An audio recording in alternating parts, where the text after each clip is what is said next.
দেখেন এখানে কোশ্চেনটা কি বলছে, do you think the conflict between the couples brings the relationship to breaking point? তুমি কি মনে করো ওই কাপলের কনফ্লিক্টটা তাদের সম্পর্কটাকে ভেঙে দিয়েছে বা ভেঙে ফেলার মতো একটা পর্যায়ে নিয়ে আসছে? তো বলছে in home real first presents a critical situation created by the death of the first child of a couple. যে এই কবিতাটা খুবই রিপ্রেজেন্ট করতে কি এখানে, যে এক কাপলের তাদের ফার্স্ট সন্তান মারা গেছে সেটা আর কি, মানে ওরকম একটা আবহাওয়া, এরকম একটা চিত্র, ওইরকম একটা situation. The action of the poems moves around the death of the child, এবং এই কবিতার ঘটনা শুরু হচ্ছে বাচ্চাটার মারা যাওয়ার স্টোরিটা বলার মাধ্যমে আর কি, বা সেটা নিয়েই। এ conflict develops over the burial of the child, তো বাচ্চাটাকে কবর দিয়ে হবে এটা নিয়ে ওই স্বামী স্ত্রীর মধ্যে একটা কনফ্লিক্ট চলমান ছিল, একটা দ্বন্দ্ব চলমান ছিল। The conflict is born of the couples lack of communication with each other and misunderstanding between them, এবং এই কনফ্লিক্টের কারণটা কি, দুই মানে ওই যে স্বামী স্ত্রীর মধ্যে তেমন কোনো ভালো কমিউনিকেশন বা যোগাযোগ নেই, এবং একে অপরের সম্পর্কে তাদের ভালো ধারণাও নেই। যার ফলে কি হয়, একে অপরের সম্পর্কে তারা মিসআন্ডারস্টুড করে, ওকে, বা তারা ভুল বোঝাবুঝি হয় তাদের মধ্যে। যে both of them fail to identify each other point of view, যে উভয়ের দৃষ্টিভঙ্গি এটা আসলে বুঝতে পারে না, স্বামী মনে করে একটা আর স্ত্রী মনে করে আরেকটা। And hearing is the basis of their conflict, এখান থেকে তাদের কনফ্লিক্ট বা দ্বন্দ্বের উৎপত্তি। The conflict ultimately leads to the breaking point of their conjugal, এবং এই কনফ্লিক্ট থেকে তাদের যে কনজুগাল লাইফ বা দাম্পত্য জীবন এটা টোটালি ভেঙে যায়। এটা একটা ইন্ট্রোডাকশন। এরপর কি বলা হয়েছে, যে the memory of the date of her, এটা নাকি না, যে the source of the wife's agitation is revealed as she describes the burial day, যে ওই স্ত্রীর যে এজিটেশন বা উত্তেজনা বা মানে সে যে একটু রাগান্বিত ছিল, এটা মানে এটার উৎসটা কি, বা এটা সে রিভিল করে হচ্ছে যখন সে ডেসক্রাইব করে সেই বাচ্চাটাকে যেদিন মানে কবর দেওয়া হয়, ওই সমস্ত ঘটনা বা সেদিন যা যা হয়, মানে ওই বাচ্চাটাকে কবর দেওয়া থেকে কি হচ্ছে, স্ত্রীর এজিটেশনটা বেড়ে যায় অনেকটা, বা তার ক্ষোভ অনেকটা বেড়ে যায়। She had observe from the a small window, yes, a small window that he had dug the grave open in an apparently insensitive manner, যে ওই স্ত্রীটা জানলা দিয়ে দেখে কি যে তার স্বামী তার বাচ্চার জন্য, নিজের বাচ্চার জন্য কবর খুঁড়তেছে, বাট সে অতটা চিন্তিত না আর কি, অনেকটা উদাসীন টাইপের এমনটা স্ত্রীর কাছে মনে হয়। she had taken this as his lack of sorrow, ওকে, এবং সে মনে করে যে তার স্বামী আসলে তার বাচ্চাটা মারা গেছে এটা একদমই কষ্ট পায় নাই। She had failed to realize that her husband had been overwhelmingly affected by that death, but he has hidden his feelings. সে আসলে তার স্বামী সম্পর্কে ভুল বুঝছে। ওই যে মানে স্ত্রী, সরি, ওই যে স্ত্রী সে তার স্বামী সম্পর্কে ভুল বুঝছে। আসলে সত্যিকার অর্থে তার স্বামী তার ফিলিংসটা হৃদয়ে লুকিয়ে রাখছিল, মানে সে তার স্ত্রীর মতো শেয়ার করে নাই আর কি, এটাই হচ্ছে স্ত্রীর ভুল বোঝাবুঝিটা। এরপর বলছে the memory of the death of her child has alienated her from her husband and has brought her to the very point of mental breakdown, মানে এই যে বাচ্চাটা মারা গেছে এটা নিয়ে স্ত্রীটা সে মোটামুটি একটা শকের মধ্যে ছিল আর কি, ওকে। আর হচ্ছে এখান থেকে তার সাথে তার স্বামীর এলিনেশন বা বিচ্যুতি বা দূরত্ব তৈরি হয়, যার ফলে কি হয় একটা পর্যায়ে তাদের মেন্টাল ব্রেকডাউন ঘটে, বা এক কথায় তাদের মধ্যে আর ভালো বনিবনা হয় না, কারণ স্ত্রী মনে করে যে তার স্বামী তার বাচ্চার প্রতি উদাসীন, অথচ স্বামী সে তার ফিলিংসটা লুকিয়ে রাখছে, সে তার স্ত্রীর মতো শেয়ার করে নাই। The wife's viewpoint is further seen in her remark that no one goes to a dying person with real feeling of sorrow, and when he dies accompanies his dead body to the grave as a matter of mere formality, এবং স্ত্রী মানে সে যে কেমন ভাবে নিছে বা মৃত্যু সম্পর্কে তার যে দৃষ্টিভঙ্গি এটা আমরা এই কথাবার্তার দ্বারা বুঝতে পারি, যখন সে এমনটা বলে আর কি, যে আসলে কেউ একজন লোক মারা গেলে এটাকে মানে অন্যভাবে নেয়, এটাকে তারা স্বাভাবিক ভাবেই নেয়, এবং সেই ব্যক্তি কবর দেয়াকে মনে করে একটা ফর্মালিটি জাস্ট, মানে এখানে দুঃখ টুক্ষ বা শোক দেখানোর মতো কিছু নাই। এই ধারণাটা ছিল স্ত্রীর, মানে সে এটা মনে করছে আর কি, স্পেশালি মানে পুরুষদের সম্পর্কে সে মনে করছে কেউ মারা গেলে আসলে যারা পুরুষ তারা তেমন ইনফ্লুয়েন্সড হয় না, তারা জাস্ট মনে করে তাকে ওই যে ব্যক্তি মারা গেছে তাকে কবর দিতে হবে, এটা একটা ফর্মালিটি শুধুমাত্র, এক্ষেত্রে শোক টোক অত বেশি করা লাগে না। এটা হচ্ছে স্ত্রীর ধারণা সেই হাজবেন্ড সম্পর্কে তার।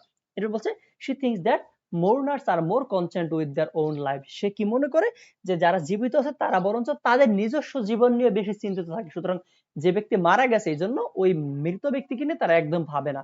she says, এখানে তার সেই সম্পর্কে একটা কোয়েশ্চন, যে friends make pretense of following to the grave, তারা কি মানে তারা যেন তারা যেন ভান করে আর কি, but before one is in it their minds are turned and making the best of their way back to life, so however will not accept this kind of grief and will not turn from the grave back to the world of living, for to do so it is so accepted, তার মানে এখানে ওই যে speaker সে আসলে বোঝাতে চাইছে যে যেহেতু একজন কবর থেকে মানে ফিরে আসবে না, বা যে ব্যক্তি মারা গেছে সে কখনোই ফিরে আসবে না, সুতরাং আমাদের মৃত্যুটাকে অ্যাকসেপ্ট করে নেওয়া উচিত। she declares that the world is evil। এই জন্য ওই স্ত্রীটা কি বলছে, জগৎ আসলে শয়তান, মানে এক কথায় দুনিয়ার সবাই শয়তান, তারা শুধু নিজের স্বার্থটাই বোঝে। একজন ব্যক্তি মারা গেছে, শোক করবে তা না, ওকে, সে এরকমটা মনে করছে।